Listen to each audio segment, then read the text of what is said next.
brilliant. I always have it in my freezer. It's been cooked already, it's been squeezed already. All we have to do is bring this back to life. So about 500 grams of spinach is what we need, but we want to flavour it. So best friends with spinach, probably most likely, is garlic. So I've got some garlic, which actually, I grew this, which is nice.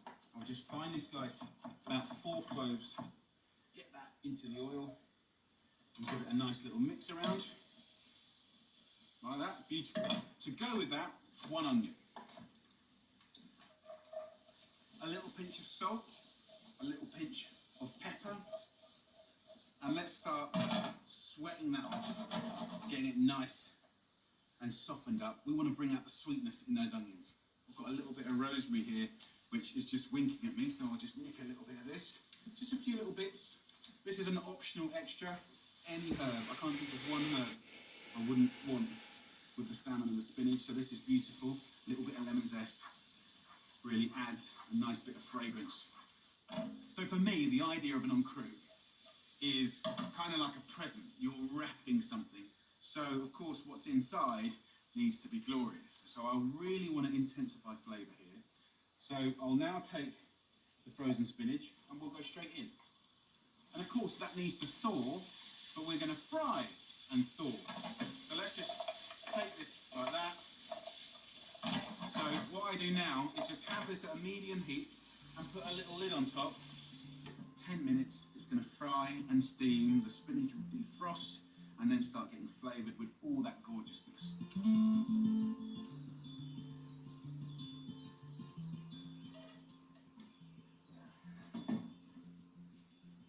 Okay, let's have a little taste. Very nice. Little bit of seasoning, and that is going to be absolutely lovely.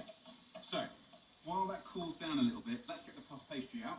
I think puff pastry is a brilliant, brilliant thing. Look, it's already rolled out for me, and that is properly convenient. This is an all butter puff pastry. It comes on the greaseproof paper, so I don't even have to add any.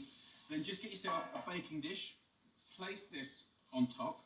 So what I want to do is just build like a little landing strip for the salmon, right, to give it great flavour, but also to kind of make it look beautiful. Now, if you want to cook it straight away, you can put the spinach on here warm, no trouble at all. If you want to do it in advance, then cool this down, then put it together, okay? So we'll go into the middle of the pastry first. Use a spoon to push the spinach about 5 centimetres from the edge of all 4 sides of the puff pastry. It's super simple, and I know that's going to be super tasty. So then we go on with the salmon. So look, normally when you do a salmon en croûte, it's a big whole side of salmon. It's a bit of a kind of spectacle. But this dish works really well with like normal supermarket portions. So what I want to do is just grab it and leave a little finger's gap in between. This really helps you because you can get a nice clean portion, so it helps you later on when you serve up. But also it means we've got the potential to add in flavour into those gaps. So look at that, pretty simple, right? Now what we can do is encase it. So we're not going to fully encase it, we're going to partially encase it. So use the paper to go up against the salmon, and I'll do the same on the other side. Tuck it in, push the pastry down, and that way you secure the salmon. So we're really making everything sit in that little package. And the same on that final side here. Don't worry about any tears or cuts. You know, if it misbehaves a bit, you can tuck it in. It's quite a pliable pastry. Season this with a little salt and a little tiny bit of pepper. And then 2 eggs, beaten up, and just brush the pastry. This egg wash will make this pastry go absolutely insanely gorgeous and golden and delightful. And this is going to go into the oven in 2 simple stages. I'm going to put it in the oven now at 220 degrees Celsius. And very importantly, put this at the bottom of the oven. Why? Because we want crispy bottoms, okay? So 15 minutes, that's all you need. In we go. Happy days.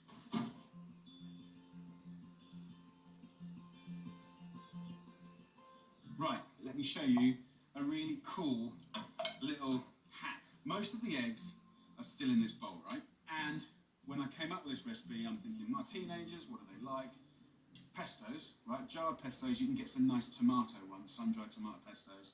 So a tablespoon of this in the eggs is like an incredible seasoning. It doesn't just have to go on pasta. Whip that up, and we've got like an easy one ingredient hack to take these eggs and make them amazing. So 15 minutes is up. Good smells are coming out of this oven. Let's have a little look here. Yes, look at that. So we're getting colour here. I can see there's crispiness happening underneath. So we'll take that lovely pesto-y egg and it will go in between the little gullies. And it will protect and flavour the salmon. Another 15 minutes in the oven will not kind of overcook this salmon, but it will kind of just make it gorgeous. Put that egg over the salmon. That will give it a fantastic little glaze. Look at that. It's going to be amazing. So back in the oven for 15 minutes, and then it's dinner time. Exciting.